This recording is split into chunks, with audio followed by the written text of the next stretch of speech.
Step 6. Mount the upper blades.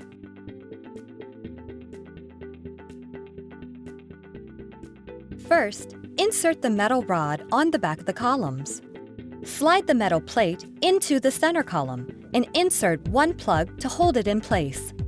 Connect the side columns to the rod.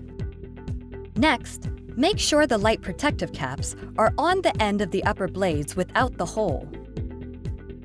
Beginning with either blade, slide into place.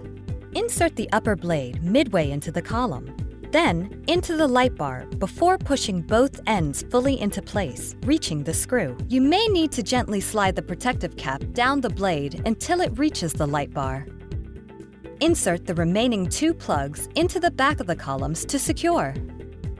Finally, attach your Gardyn to the wall using the 2 safety straps in the back and the appropriate hardware for your wall type.